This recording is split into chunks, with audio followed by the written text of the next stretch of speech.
Assalamualaikum warahmatullahi wabarakatuh.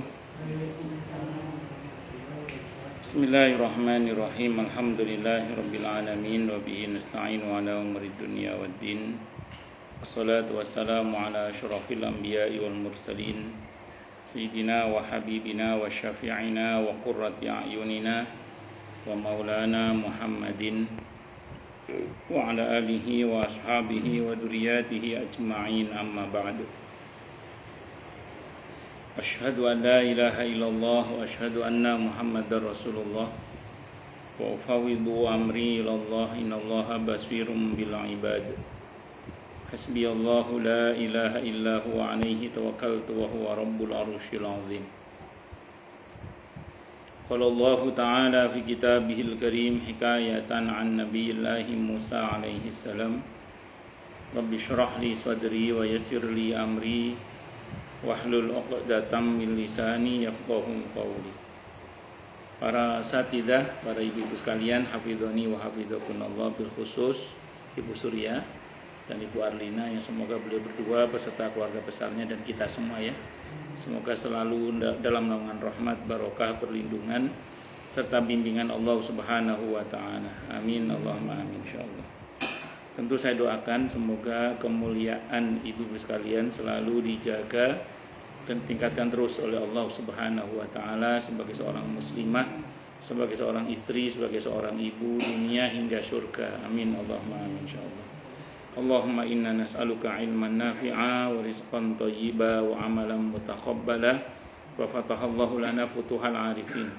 Allahumma inna na'udzubika min ilmin la yanfa' wa amalin la yurfa' wa qalbin la yakhsha wa du'a la yusma'. Allahumma ati anfusana taqwaha wa zakkiha anta khairu man zakkaha anta waliyuha wa maulaha. Amin Allahumma amin insyaallah. Sekarang halaman 466 bagian Yaumuddin ya. Iya, ad-din Yaumuddin. Ya, monggo silakan. Yeah. Yaitu hari pembalasan atau pembayaran. Memang ad-din dalam bahasa Arab berarti pembalasan atau pembayaran, kata seorang penyanyi. Suatu hari kamu akan mengetang apa saja yang telah kau tanam. Di hari itu siapapun hanya dibayar sesuai piutang yang dia milikinya. Dan penyair lain mengatakan pula, ketahuilah dengan mantap bahwa kerajaanmu pasti lenyap. Ketahuilah apa yang telah kamu berikan, niscaya seperti itulah akan dibalaskan. Baik. Yaumuddin, hari pembalasan. Sebenarnya Allah itu punya mekanisme yang disebut dengan sebab akibat. Sebab akibat itu seringkali disebut dengan istilah sunnatullah. Sunnatullah itu kebiasaan Allah. Ya, jadi siapa yang menanam dia akan memanen. Siapa yang menabur angin dia akan menuai badai, misalnya gitu. Istilah yang dipakai di kita itu. Kalau Al-Quran itu punya bahasa sederhana lagi, yaitu faman ya'mal mithqala dzarratin khairan yarah wa may ya'mal mithqala dzarratin syarran yarah. Jadi sekecil apapun perbuatan yang kita buat, baik ataupun buruknya, itu kita akan melihat akibatnya. Sekecil apapun. Jadi ini mekanisme yang Allah bangun, yang semuanya pasti terjadi, pasti. Nah, hanya kemudian begini, nah ini menariknya ya. Kalau untuk perbuatan dosa terutama, itu ada mekanisme yang Allah bangun, di mana kalau kita segera susul keburukan dengan kebaikan, maka insya Allah nggak akan dibalas, alias diampuni oleh Allah. Misalnya disusul dengan taubat, disusul dengan aneka kebaikan yang banyak, itu tidak akan dibalas oleh Allah. Kalaupun dibalas, tidak seberat kalau kita tidak bertaubat dan kita tidak menyusul dengan kebaikan-kebaikan. Nah, makanya gini, karena semua kita ada potensi berbuat yang tidak baik, maka satu harus taubat, banyak minta ampun pada Allah. Yang kedua, banyak-banyak berbuat kebaikan agar keburukan kita tidak dibalas oleh Allah, dan kalaupun dibalas tidak seberat yang seharusnya. Kenapa? Karena sudah diampuni oleh Allah atau sudah dikurangi beban tuntutannya karena sudah kita tunaikan di dunia dalam bentuk taubat dan lain sebagainya. Nah, itu rumusnya dulu. Nah, dalam mekanisme dunia terkait dengan balasan yang tampak di permukaan, mungkin kita sering melihat ada orang yang jahat tapi kok tidak kunjung dibalas kejahatannya. Bahkan yang ada dia tambah jaya, bahkan kadang panjang umur. Kan ngeselin tuh orang udah jahat panjang umur lagi. Sementara yang baik-baik malah cepat matinya. Walaupun orang yang baik yang panjang umur juga banyak. Nah, maksud saya kan kadang ngeselin itu. Itu pas orang kok nggak mati-mati gitu. Padahal itu semacam-macam. Tapi terlepas dari semua itu, satu hal yang pasti ya, sebenarnya kita tidak tahu saja bagaimana cara Allah membalasnya. Walaupun tampak di permukaan dia bertambah jaya, bertambah kaya, bertambah full power misalnya, tapi kan kita tidak tahu hakikat balasan Allah untuk dia. Seperti begini, ada orang tampak di permukaan baik-baik saja, tapi hancur di dalamnya kan kita tidak tahu. Apa perasaannya, atau rumah tangganya, atau kehidupan apa yang kita tidak tahu lah. Karena kan hakikat yang tahu kan pertama hanya Allah yang pasti yang tahu, dan yang kedua ya yang bersangkutan sendiri. Pernah ada seorang itu yang bermunajat kepada Allah begini, ya Allah, qad asaitu lima lam tu'adzibni, kata dia.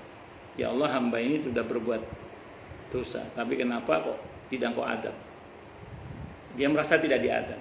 Ada ulama yang berkata gini dalam kitab Al-Auskuriyah itu, siapa bilang Allah tidak mengadab kamu? Allah sudah mengadab kamu.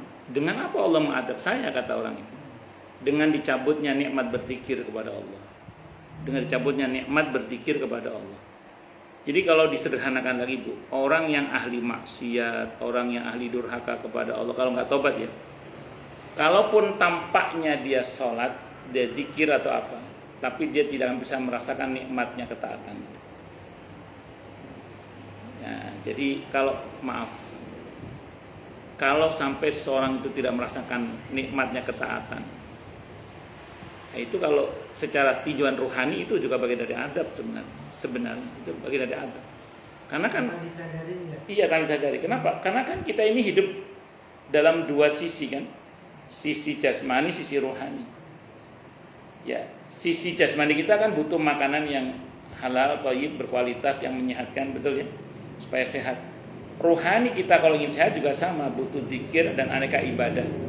Nah, kalau kita tidak diberi kenikmatan dalam menikmati zikir dan ibadah, otomatis nutrisi rohani kita kering. Nah, kalau nutrisi rohani kita kering bagaimana? Ya, berarti kita punya masalah secara dimensi rohani kita. Nah, makanya saya ulang sekali lagi, jangan dikira orang yang tampak durhaka kepada Allah di dunia itu tidak mendapat balasan. Sudah sebenarnya, cuma kita tidak tahu aja. Atau dalam bentuk-bentuk yang lain yang kita tidak tahu. Ada seorang, saya pernah tahu dalam sebuah tayangan di televisi dia, ada seseorang itu yang bercerita bahwa ketika dia belum tobat ya, dia memang karier politiknya itu tambah bagus lah, terus tambah kaya, tambah full power, tambah macam-macam. Tapi ada satu hal, dia itu hidup dalam ketakutan yang luar biasa sebenarnya. Saat itu kasus dia gitu, setiap kali kepala polisi di wilayah itu ganti, dia selalu deg-degan. Jadi setiap kali kepala polisi yang di wilayah itu ganti, deg-degan apa? Takut oleh kepala polisi yang baru itu dibuka kasusnya. Ya gitu. Dia selalu deg-degan gitu. Nah, bisa dipahami maksudnya. Jadi ada orang itu yang tampak di permukaan baik-baik saja, tapi ternyata dia hidup dalam aneka ketakutan yang tidak berujung. Nah, semua itu sejatinya karena dia punya masalah dengan Allah, dalam pengertian durhaka kepada Allah. Dan itu akan selesai sebenarnya kalau dia mau bertaubat, minta ampun kepada Allah, atau minimal kalaupun tidak selesai diringankan bebannya oleh Allah. Kalau sungguh-sungguh bisa betul-betul selesai. Kenapa? Karena kalau orang itu sudah bertobat, Allah menyatakan yang lalu darimu aku tidak peduli. Bahkan di Al-Furqan ayat 70 Allah janjikan dengan diganti dengan yang lebih baik. Ya, makanya saya ulang, di dunia mungkin orang bisa tampaknya bebas dari tuntutan, tapi di akhirat tidak bisa. Nah, kalau di akhirat dia akan berhadapan dengan mekanisme atau sistem yang sifatnya pasti. dan di situ tidak ada tawar menawar. Kalau di dunia tahu sendiri kan, kalau sudah ada masalah apa, ya duit bicara, nanti beda kasusnya bisa berbeda. Iya, bisa kelar, bisa berbeda, bisa apa lah. Bahkan yang salah bisa jadi nggak salah, yang nggak salah bisa jadi salah. Itu bisa di setting. Ya itu kalau di dunia, tapi di akhirat tidak bisa. Tapi tetap saya ulang, walaupun tampaknya di dunia dia tidak dibalas, mungkin itu di permukaannya saja, tapi di kedalamannya kita tidak tahu. Itu. Tapi saya ulang ya, yang sudah pasti Allah tetapkan adalah faman ya'mal mithqala dzarratin khairan yara wa may ya'mal mithqala dzarratin syarran yara. Oh, berarti apa yang kita kerjakan di masa lalu dalam bentuk keburukan pasti dibalas? Jawabannya iya, kalau tidak kita tobati. Tapi kalau kita tobati insya Allah tidak akan. Makanya kan kalau namanya manusia pastilah ada lupa-lupanya. Maka perlu kita bertobat atas semua dosa-dosa kita, baik yang kita ingat maupun yang kita tidak ingat. Semoga Allah ampuni dosa-dosa kita semuanya ya amin Allahumma amin insyaallah. Itu seperti itu. Bahkan ada ulama yang mengatakan begini. Perbuatan dosa yang hari ini kita lakukan itu balasannya bukan besok, bukan pekan depan, bukan bulan depan. Kadang balasan itu 10 tahun yang akan datang. Itu di dunia ya, belum di akhirat. Karena itu pasti kalau gak tobat. Ada ulama yang mengatakan, saya mengalami keadaan di mana nampaknya ini balasan dari perbuatan dosa saya 40 tahun yang lalu. Ada yang berkata begitu. Nah, itu sebagai bentuk muhasabah.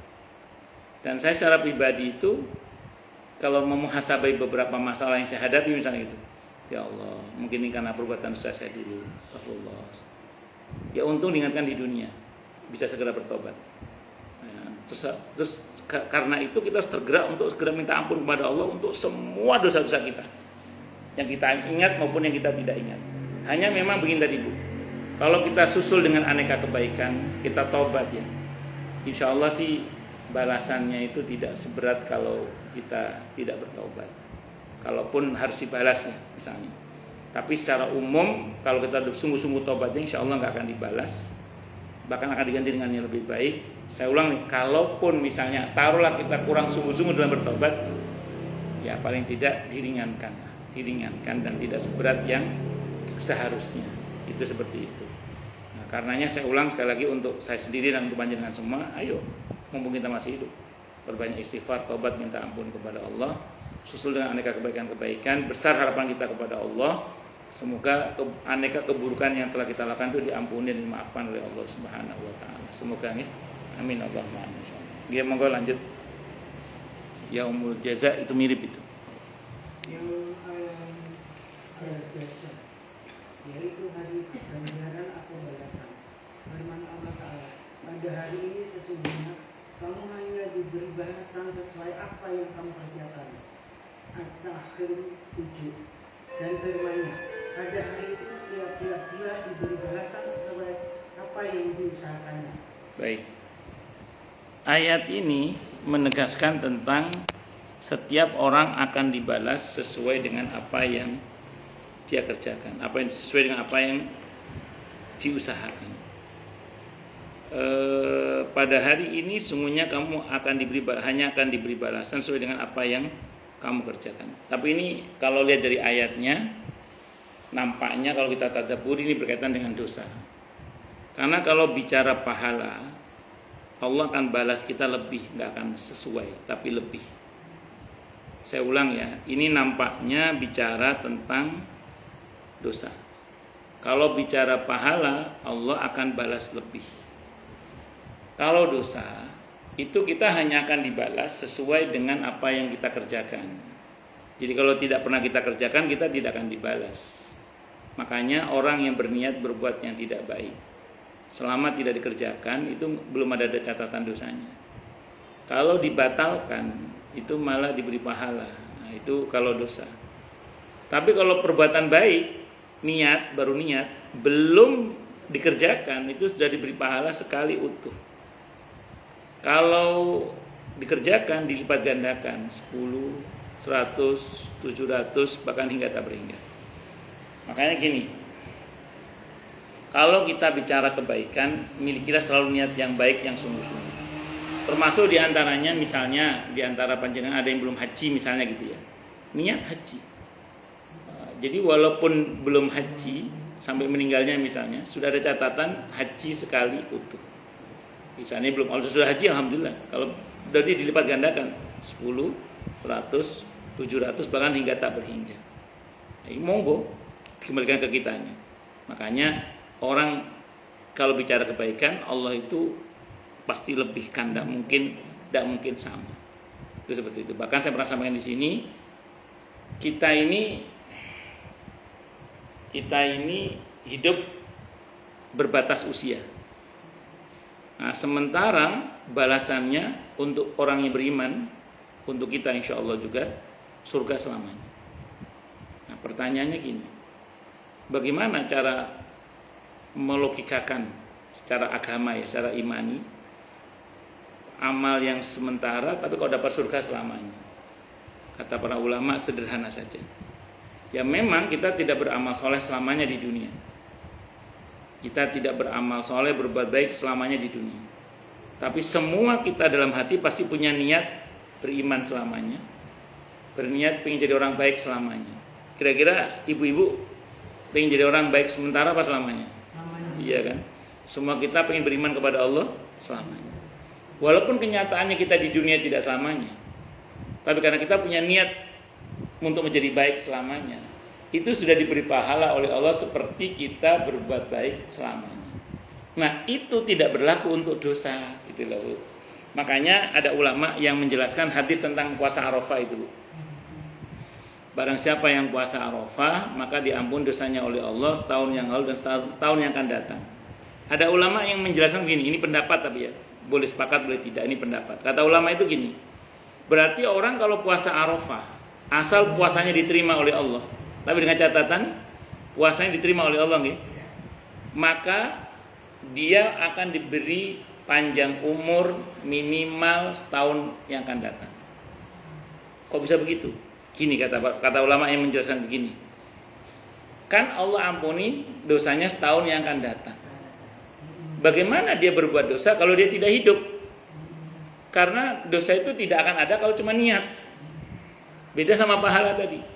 Nah, berarti kemungkinan orang yang puasa Arafah ini dia akan diberi kesempatan hidup oleh Allah paling tidak sampai tahun depan, paling tidak. Itu paling tidak. Nah, makanya kalau ingin panjang umur puasa Arafah. Tapi ini pendapat ya, orang boleh sepakat boleh tidak. Nah, ada yang nanya gini, Ustaz, berarti kalau ada orang yang meninggal sebelum setahun, berarti dia nggak terima dong puasa Arafahnya? Jangan ngomong gitu. Ini kan pendapat, saya bilang gitu. Ini kan pendapat ini. Tapi pendapatnya sah saja. Paling nggak kan kita ada harapan itu. Kalau ada yang berpendapat kita, paling nggak kita ada harapan. Terus kemudian yang kedua yang tidak kalah pentingnya lagi adalah ini sering ibu-ibu, terutama ibu-ibu yang masih menstruasi ya. Kalau ibu kan kayaknya sudah nggak tahu saya. Masih. Nah, beberapa ibu-ibu kan nanya ke saya gini, Ustaz, gimana dong? Kan kita kadang-kadang pas Arafah itu kita nggak puasa. Sementara kan kita pengen dapat pahala puasa Arafah. Saya bilang gampang, bantu orang yang puasa Arafah. Bantu suami, bantu anak, merpot masjid, imam masjid, kan mereka biasanya puasa. Ustaz-ustaz guru TPQ itu buka puasanya bantu, atau sahurnya bantu, atau satpam. Itu harapannya adalah dengan kita membantu mereka, kita akan dapat bagian pahala yang sama dengan mereka, insya Allah. Itu diantaranya. Nah, jadi saya ulang, yaumul jaza, hari pembalasan, semuanya akan dibalas oleh Allah. Tapi dalam konteks ini nampaknya adalah dosa kalau yang ini. Karena kalau pahala, Allah tidak akan balas dengan balasan yang sama. Allah akan selalu membalas dengan balasan yang lebih baik. Dalam Islam ada rumus gini, Bu. Semua aksi baik kita menuju kepada Allah itu mengundang reaksi yang lebih baik dari Allah. Saya ulang ya, Bu ya. Semua aksi baik kita menuju kepada Allah itu mengundang reaksi yang lebih baik dari Allah. Kalau dalam bahasa hadisnya riwayat Al-Bukhari diantaranya Nabi bersabda, "Aqamakal, hambaku mendekat kepadaku sejengkal, aku akan mendekat kepadanya sehasta. Hambaku mendekat kepadaku sehasta, aku akan mendekat kepadanya sedepak. Hambaku mendekat kepadaku sedepak, aku akan mendekat kepadanya. Hambaku mendekat kepadaku sambil berjalan, aku akan mendekat kepadanya sambil berjalan cepat atau sambil berlari." Artinya apa? Semua aksi baik kita menuju kepada Allah itu mengundang reaksi yang lebih baik dari Allah. Bisa dimengerti ya? Jadi nggak ada balasan yang sama untuk kebaikan. Yang ada adalah balasan yang lebih baik, insya Allah. Semoga untuk kita yang lebih baik itu. Amin. Allahumma amin. Oke, monggo lanjut, silakan. Jauh al-wafat. Jadi itu adalah pengumuman ya. Pengumuman sama maknanya dengan sebelumnya Allah Ta'ala berfirman, di hari itu Allah memenuhi kepada mereka balasan yang setimpal menurut semestinya. An-Nur 25. Maksudnya menurut kebutuhan dan sesuai balasan untuk mereka yang semestinya, yakni surga balasan atas kebaikan dan neraka balasan atas kejahatan. Mengenai dua makna tersebut, al-Jafar dan al-Wafat, Allah Ta'ala berfirman, sebagai pembalasan atas apa yang selalu mereka berbuat. Al-Taubah 82. Sebagai balasan terhadap apa yang telah mereka kerjakan. Al-Syahadah 17. Dan firman Allah Ta'ala pula dengan nada mengancam. Demikian kami akan membahas setiap orang yang sangat tangkir. Ya, wafa itu lebih tepatnya Allah akan menepati apa yang menjadi janji dan atau ancaman Allah berkaitan dengan perbuatan seseorang di dunia. Jadi kalau disederhanakan, Allah itu pasti akan menepati bagi yang berbuat, nggak usah khawatir. Walaupun di dunia tampaknya tidak dibalas, tapi di akhirat pasti dibalas. Walaupun sebenarnya tetap balasan di dunia dapat sebenarnya. Cuma kita nggak paham aja cara Allah membalas. Satu. Jadi kalau kita berbuat baik, jangan kita berkata begini ya. Perasaan saya udah tahajud, udah doa, udah ada jangan gitu. Kenapa? Karena di balik semua apa yang kita tidak pahami, mekanisme Allah sedang bekerja. Bagi yang berbaik sangka kepada Allah, balasan baik itu pasti dia dapatkan, insyaallah. Tapi bagi yang berburuk sangka, ya tanggung resikonya. Makanya kita jangan buru-buru ngambil kesimpulan bahwa Allah tidak balas perbuatan kita di dunia ini. Pasti Allah balas. Tidak usah khawatir untuk kebaikan-kebaikan itu. Dan pasti Allah lebihkan juga. Nah, sebaliknya keburukan juga gitu. Jangan seseorang merasa tenang hanya karena buktinya saya baik-baik saja walaupun saya zalim sama orang lain. Belum, bukan tidak, belum gitu. Jadi memang Allah kalau ngomong berkaitan dengan sanksi keburukan, memang Allah senangnya menunda. Tapi bukan tidak. Tapi belum, itu aja. Akan ada masa di mana semua itu akan kembali pada yang bersangkutan. Makanya gini Bu, mekanisme yang Allah bangun itu harus kita imani bahwa semua pasti ada balasannya. Nah, berkaitan dengan al-wafa ini begini menariknya ya. Untuk janji kebaikan dari Allah, itu memang Allah ulang-ulang ayatnya. Bahwa Allah tidak akan mengingkari janji. Itu yang sering Allah ulang-ulang. Innallaha la yukhliful mi'ad. Jadi berkaitan dengan janji kebaikan dari Allah untuk hambanya, itu yang Allah ulang-ulang adalah bahwa Allah itu la yukhliful mi'ad. Allah tidak akan mengingkari janji. Yang bersyukur pasti ditambah nikmat, itu pasti. Orang yang bersabar dia akan dimuliakan oleh Allah. Orang yang bertakwa akan dimuliakan oleh Allah. Itu pasti, itu sudah, gak usah khawatir. Tapi kalau perbuatan dosa, itu Allah tidak pernah berkata begini dalam ayatnya. Ini yang menarik ya, bahwa Allah tidak akan mengingkari janji untuk adab. Allah tidak akan mengingkari ancaman, maksud saya. Itu tidak ada. Kata para ulama, tidak ada satupun ayat dalam Al-Quran yang mengatakan bahwa Allah tidak akan mengingkari ancaman. Tidak ada. Ibu tahu kenapa? Karena di antara bentuk rahmat Allah adalah mengingkari ancaman. Sambil contoh sederhana, ini contoh sederhana. Saya nggak tahu pernah nggak anak ibu yang masih kecil merangkak ke tempat yang berbahaya. Kita bilang, nak jangan sini, jangan. Sayang, jangan nanti mama cubit loh, nanti mama cubit ya. Nah gitu. Iya. Ternyata dia ngeyel itu. Akhirnya kita gendong dia. Dicubit nggak? Enggak. Cuma kita gendong malah gitu. Berarti kita telah mengingkari ancaman kita, betul ya? Kenapa kita tidak mewujud ancaman kita ke anak kita? Karena kita sayang. Di antara bentuk kasih sayang Allah adalah mengingkari ancaman itu. Makanya Allah tidak pernah mengatakan bahwa Allah tidak akan mengingkari ancaman. Tapi jangan begini ya. karena Allah belum tentu mewujudkan ancamannya. Kalau gitu ayo kita berbuat dosa aja, salah, jangan. Ngerinya pas kita berbuat dosa Allah lagi gak pengen mengingkari ancamannya, kan repot. Nah, jadi tetap yang benar adalah taat kepada Allah. Memang yang menghibur adalah Allah tidak pernah berjanji akan memastikan mengeksekusi ancamannya. Tapi ingat, tetap harus ingat, mekanisme sunatullah itu tetap berlaku. Jadi tetap kita harus berhati-hati. Ya tadi, siapa yang menanam dia akan memanen, siapa yang menuai badai siapa yang menanam menuai, siapa yang menabur angin dia akan menuai badai. Itu seperti itu. Itu rumus sunatullah. Ada orang yang berkata begini, kenapa sih tidak Allah ampuni semuanya aja? Kenapa sih tidak Allah ampuni semuanya saja? Begini Bu,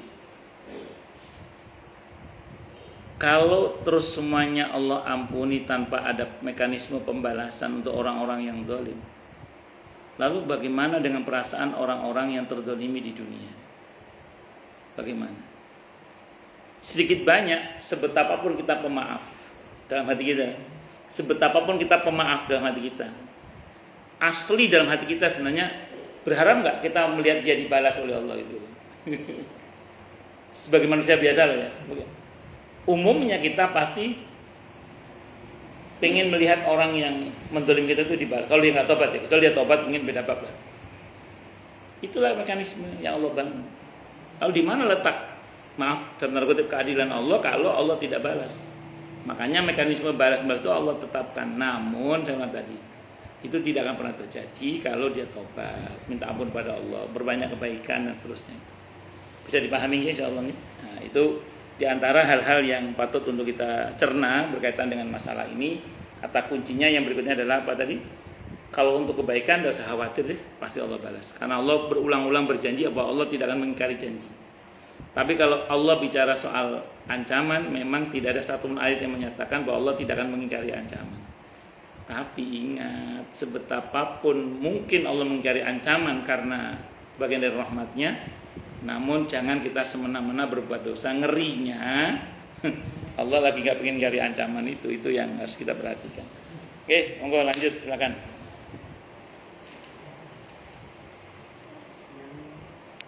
Yang agama yaitu hari penjelasan, Penyesalan.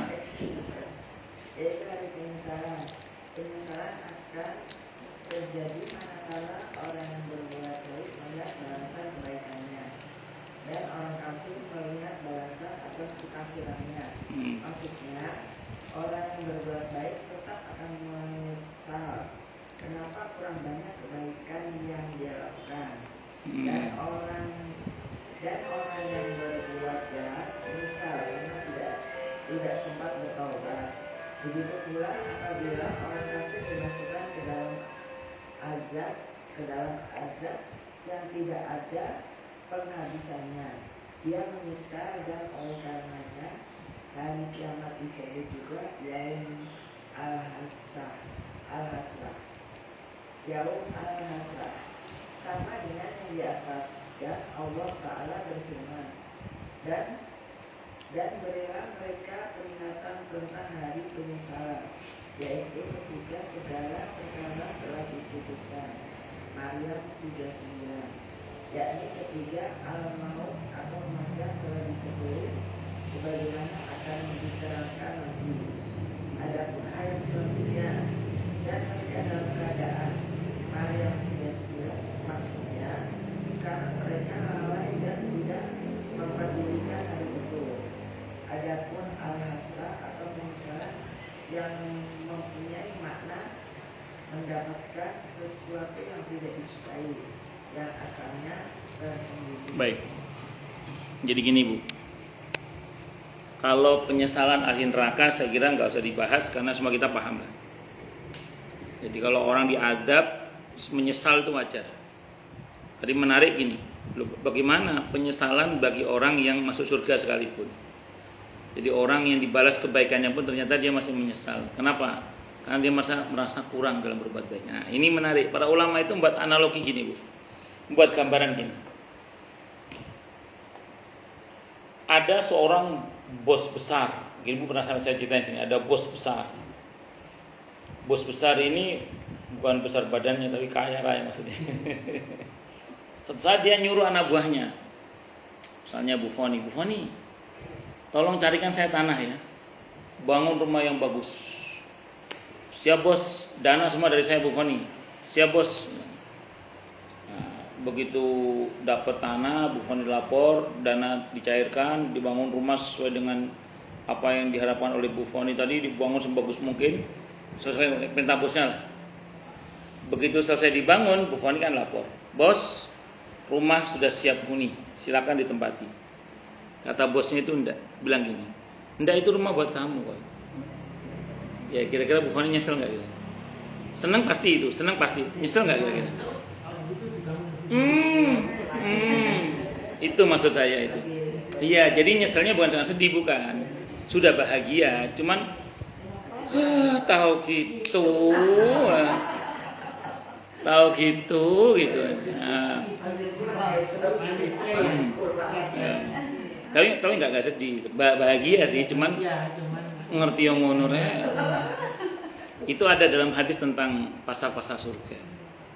Jadi nanti itu penghuni surga antar lintas tingkatan itu ketemu di pasar surga. Disitulah orang yang surganya kelas rendah itu melihat fasilitas orang-orang yang surganya kelas tinggi. Yang kelas rendah itu bergumam, aduh, tahu gitu kalau bahasa kita, tahu gitu. Nah, dan yang pasti itu gini, di surga itu gini, nikmat terbesar ahli surga, nikmat terbesarnya itu adalah perjumpaan dengan Allah. Di hadis itu disebutkan, semakin tinggi surganya, semakin sering berjumpanya dengan Allah.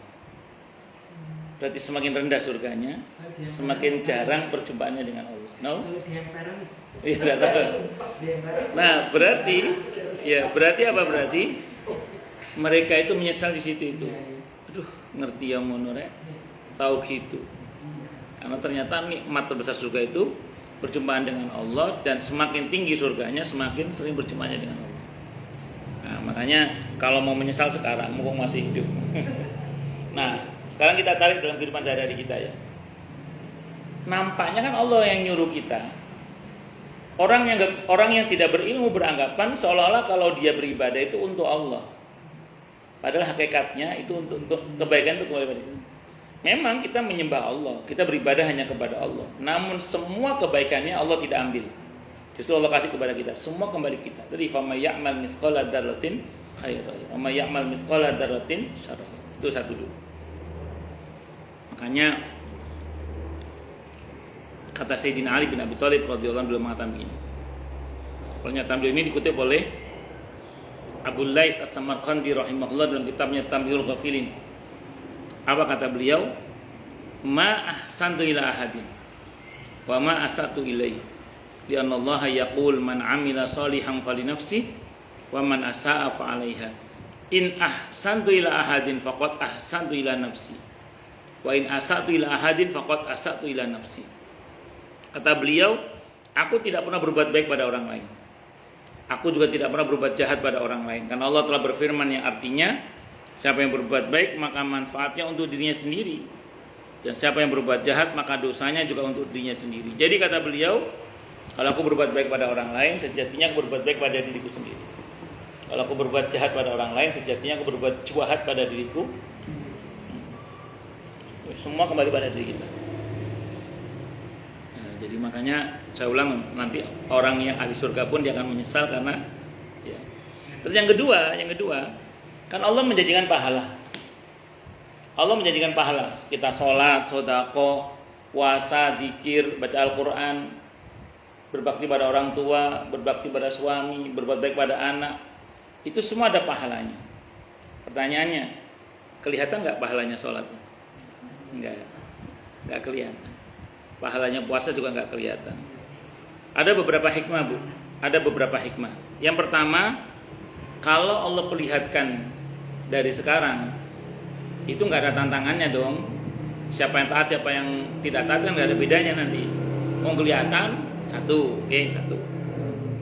Yang kedua, kalau Allah perlihatkan, Bu, belum tentu kita itu kuat menahan kebahagiaan. Karena ingat ya, badan kita ini ringkih. Badan kita ini Bu, terlalu bahagia bisa mati, terlalu sedih juga bisa mati. Saya masih ingat itu ketika Pak Habibie Allahyarham diwawancarai oleh Kick Andy. Kata Kick Andy gini, "Bapak kenapa tidak pernah jenguk Pak Harto ketika sakit?" Kata Pak Habibie, "Saya dilarang oleh dokter." Kenapa dilarang? Kata dokter, takut Pak Harto terlalu bahagia. Karena kalau terlalu bahagia beliau bisa mati. Itu kata dokternya. Jadi orang itu terlalu bahagia bisa mati. Saya teringat ada waktu itu saya masih di kampung ya. Ada orang di kampung saya itu daerah Jawa Timur sana itu dapat hadiah dari BRI.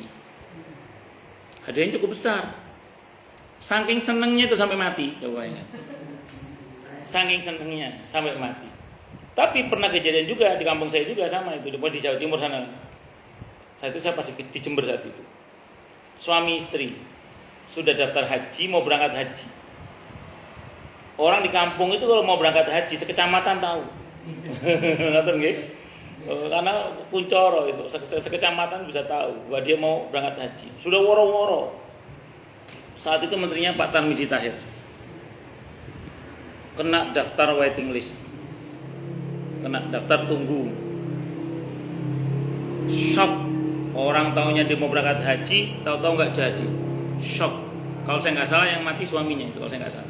Saking kagetnya. Nah, jadi makanya kenapa tidak Allah tampakkan pahala sholat dan lain-lain itu? Karena kalau Allah tampakkan belum tentu kita siap. Betul. Sebagaimana dosa juga tidak Allah tampakkan, kalau ditampakkan belum tentu kita siap. Itu seperti itu. Wallahu a'lam bishawab. Oke. Monggo baca lagi. Siapa? Bu Surya lagi tadi. Yaum at-Takdir, yaitu hari penggantian. Allah Ta'ala berfirman, yaitu pada hari ketika bumi diganti dengan bumi yang lain, dan demikian pula langit.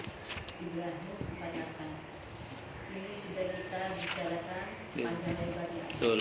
Terus Yaum at-Talaqi, yaitu hari pertemuan. Allah Ta'ala berfirman supaya dia memperingatkan manusia tentang hari pertemuan. Al-Mu'min 15. Pertemuan yang dimaksud ialah pertemuan antara dua hal maknawi dengan terjadinya salah satu penyebab umum, atau pertemuan antara dua hal fisik. Dan pertemuan ini ada 4 macam. Pertama, pertemuan orang-orang mati dengan mereka yang lebih dulu mati, di mana mereka yang lebih dulu mati bertanya kepada orang yang baru saja meninggal tentang keadaan penduduk dunia, seperti yang telah diterangkan dulu. Kedua, bertemu dengan amal masing-masing, ini juga telah diterangkan. Ketiga, pertemuan penduduk langit dengan penduduk bumi di masyar, juga telah diterangkan. Keempat, pertemuan makhluk dengan Kholiknya, Tuhan yang Maha Pencipta. Pertemuan ini terjadi di berbagai arena hari kiamat dan surga, seperti yang akan diterangkan nanti. baik. Pertemuan hari, kalau diganti saya kira udah paham ya, karena kita nanti badan kita juga diganti, nggak badan kita yang sekarang ini, sebagaimana bumi akan diganti dengan bumi yang baru. Baik, saya mau terangkan untuk yang berikutnya hari pertemuan. Pertemuan orang yang sudah lebih dulu meninggal dengan yang baru meninggal. Ada disebut dalam Ibnu Mubarak, kitabnya Ibnu Mubarak, hadisnya Hasan. Nanti orang yang meninggal itu kalau satu frekuensi sama-sama dirahmati ketemu dengan yang sebelumnya meninggal, dan mereka akan saling bertanya kabar, termasuk yang sudah meninggal terlebih dahulu itu nanya tentang kabar yang masih hidup. Nah itu, sehingga disitulah ada komunikasi, sehingga nanti akan terjadi pertemuan antara generasi cucu dan cicit, canggah, uyut dan seterusnya, itu akan ketemu semua insya Allah. Kenapa? Iya. Kayak reunian. Iya, udah besok kita bosok dan seterusnya. Pokoknya terus singkat kata singkat cerita, pertemuan lintas generasi asal sama-sama dirahmati. Nah, yang kalau ada yang masuk neraka nggak ketemu. Makanya perpisahan itu bukan hidup dan mati. Perpisahan kalau yang satu masuk surga, satu masuk neraka itu baru perpisahan namanya. Nah, kemudian yang kedua, pertemuan seseorang dengan amalnya itu juga kita bahas juga. Bagaimana nanti amal kita akan membentuk fasilitas untuk kita. Ada yang diberi pakaian, diberi minuman sesuai dengan amalnya di dunia apa nanti di akhirat. Dan puncak balas itu adalah surga kalau orang yang baik. Kalau orang yang jahat ya puncaknya adalah neraka. Naudzubillah min syarri dzalik. Untuk orang beriman pokoknya puncaknya surga. Dan tempat membeli surga itu di dunia ini. Jadi surga itu hanya bisa dipesan di dunia ini. Jadi kalau kita mau memesan surga, ini kesempatan sekarang di dunia ini. Karena kalau kita sudah mati, kita nggak bisa pesan lagi. Kita tinggal nunggu balasan. Nah, puncaknya adalah perjumpaan dengan Allah. Puncaknya perjumpaan dengan Allah. Dan saya ulang tadi, nikmat terbesar surga adalah perjumpaan dengan Allah. Walaupun nanti ada beberapa kali kita berjumpa dengan Allah di momen-momen tertentu di hari kiamat, namun itu belum masuk dalam kategori nikmat terbesar. Bukan berarti perjumpaan Allah itu, karena gini, orang munafik pun diberi kesempatan untuk bertemu dengan Allah, cuman mereka tidak bisa bersujud. Nah, berbeda dengan orang beriman, merasakan itu sebagai sebuah nikmat yang kemudian mereka bersujud. Jadi memandang Allah nanti itu bukan dengan mata telanjang seperti kita melotot gini, tapi justru sujud. Jadi memandang Allah itu dengan sujud. Tidak tahu bagaimana mekanisme itu, hanya Allah yang tahu. Karena semua kita terpukau, terkagum, muncul rasa mahabbah dan haibah. Sehingga yang ada itu tertunduk. Jadi memandang Allah itu kita tertunduk sujud. Orang munafik nggak bisa sujud di momen di luar surga ya. Tapi kalau di surga nanti itulah puncak kenikmatan surga. Itu perjumpaan dengan Allah Subhanahu wa taala. Makanya orang itu kalau sudah merasakan nikmat tertinggi, itu kalau nggak merasakan nikmat itu lagi dia pasti sakau. Nah, supaya nggak sakau, supaya nggak merasa sakit di surga itu, dihiburlah dengan aneka nikmat surga itu. Itu untuk menghibur ahli surga yang keranjingan pengen ketemu dengan Allah terus. Maka diberi aneka fasilitas yang nikmatnya luar biasa di surga itu. Nah, saya kira ini bisa saya sampaikan, semoga bermanfaat. Monggo silakan yang mau tanya. Tanya, protes, marah boleh. Masalah atau masalah yang lain boleh. Oke, monggo Mas Arya. Oke. Saya mungkin ada doa sama Allah diam saja. Iya. Ya semaksimal. Iya. Oke. Apa yang nah, kan udah lama nih maksudnya itu saya berbagi itu. Masyarakat itu kayaknya kadang-kadang suka protes. Jadi suka protes. Kenapa ya Allah gitu maksudnya. Perasaan saya begini terus segala sesuatu ini perasaan lagi udah saya jalani. Tapi enggak apa tuh Allah enggak kabulkan.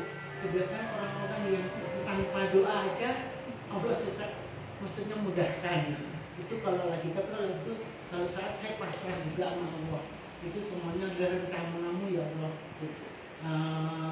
Manusia cuma berdoa, memohon, berusaha, semuanya adalah takdirmu. Gitu. Itu termasuk bagaimana ya? Maksudnya saya itu dosa maksudnya suka ada protesnya. Ya berdosa tobat aja. Nah, saya jelaskan ini. Saya mau jelaskan. Jadi gini Bu. Sebagai manusia itu kadang ya ada rasa lelah juga. Ada rasa lelah juga. Ya kadang ya samanya lelah, kadang ngomongnya semua yang ngelantur kan. Ya, biasa. Nah, untungnya itu ada ayat yang begini, Bu. Rabbana la tu'akhidna in nasina aw akhtana. Jadi selama kita tidak berniat durhaka kepada Allah, lebih kepada karena ekspresi lelah saja, insya Allah sih diampuni oleh Allah. Dosa ya dosa, tapi insya Allah diampuni oleh Allah. Apalagi setelah itu kan Ibu menempuh jalur kembali kan, artinya tetap berdoa sama Allah, tetap berbaik sangka pada Allah, dan tetap punya prinsip bahwa ya tugas saya ini sudah, selebihnya kan terserah Allah. Walaupun kalau kita gali lebih dalam lagi, tapi sebelum saya teruskan, dan Allah itu maha tahu memang titik-titik mana yang menguras emosi kita. Nah kita itu kan kalau ada orang cerita masalahnya ke kita, kalau masalahnya tidak sama dengan masalah kita kadang mencibir, halo gitu aja nangis. Karena masalah dia bukan masalah kita. Coba kalau masalahnya sama, nangis bareng. Iya bisa nangis. Kenapa? Karena masalahnya sama. Makanya gini, kita itu kalau seandainya suatu saat mengalami hal yang serupa itu ya, asal kita segera kembali pada Allah, insya Allah sih masih aman. Gitu. Satu dulu. Yang kedua, ini untuk perenungan buat kita, Bu ya. Kita ini tidak tahu apakah yang kita mau itu baik atau tidak untuk kita. Walaupun tampaknya baik menurut kita, tapi belum tentu baik untuk kita menurut Allah. Sambil contoh gini misalnya. Ini contoh aja misalnya. Terhidang depan kita itu makanan yang enak. Tidak tahu apa Bu Mustari sukanya apalah yang enak depan kita. Kalau maunya kita, maunya apa? Dihabisin semua kan. Tapi kalau menurut kaidah kesehatan jelek apa bagus? Jelek. Kalau kita kan maunya makan yang enak, santai-santai, nggak usah. Maunya kita. Tapi ternyata menurut Allah itu nggak bagus. Yang bagus dibatasi. Yang bagus harus ada masa di mana kita puasa. Yang bagus ada masa di mana kita. Jadi kadang apa yang kita mau itu belum tentu baik untuk kita. Tapi apa yang Allah mau untuk kita pasti baik untuk kita. Itu pasti. Ya. Jadi kita tidak usah jauh-jauh ngomong gini. As-salatu khairum minan naum. Normalnya itu enakan bangun apa tidur? Enakan tidur. Itu normalnya. Tapi Allah maunya kita bangun. Ya bagi sebagian orang awalnya nggak enak itu.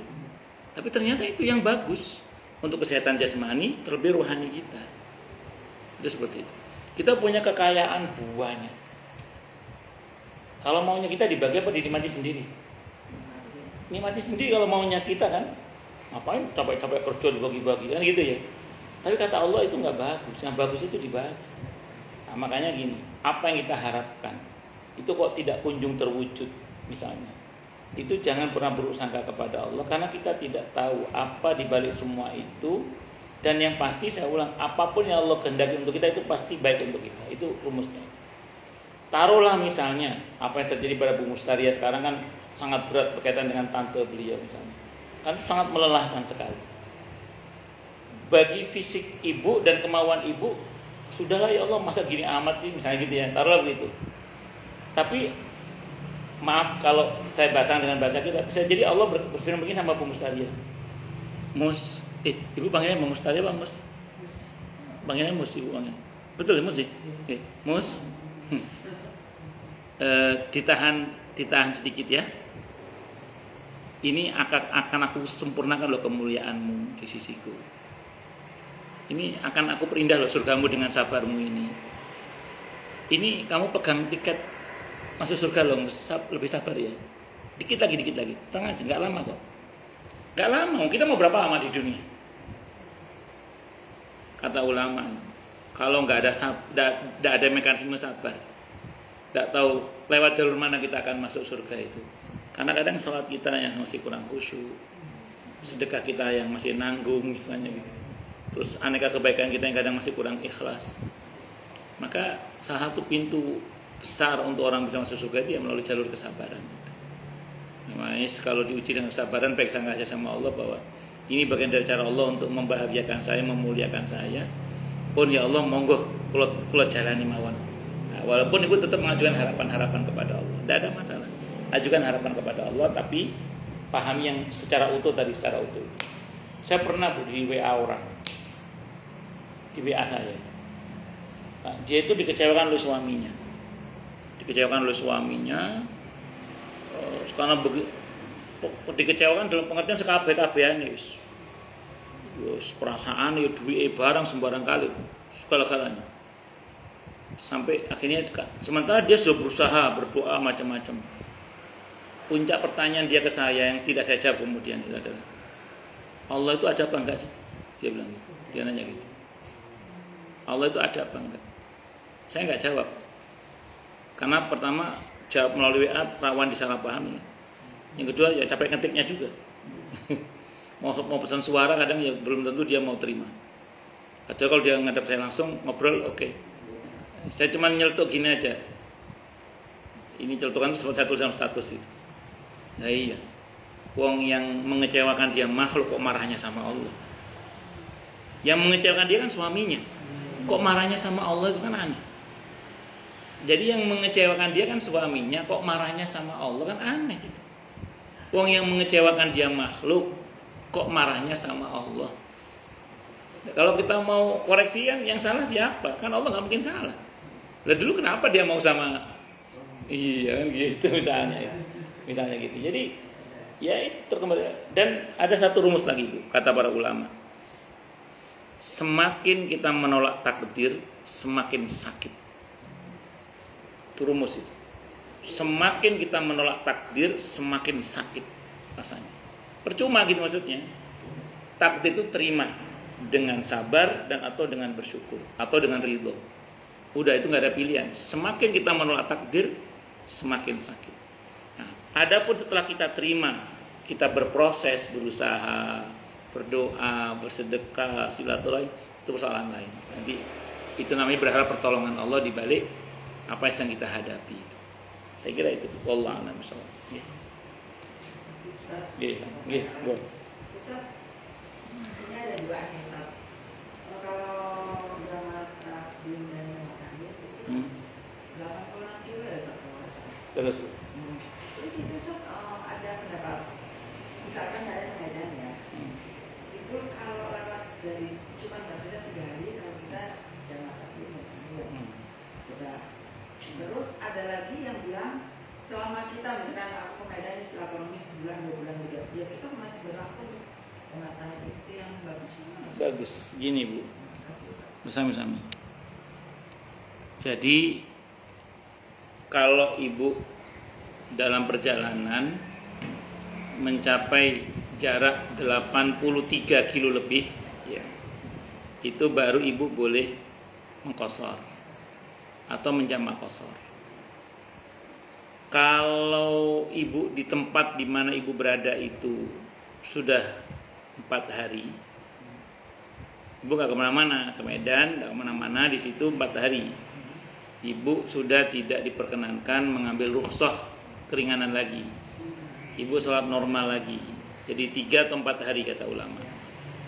Biasanya nanti ada orang ngomong ini, lalu bagaimana dengan Nabi kita Muhammad sallallahu alaihi wasallam yang melakukan sholat rukhsah secara rukhsah di Mekah saat Fathu Mekah itu selama 19 hari.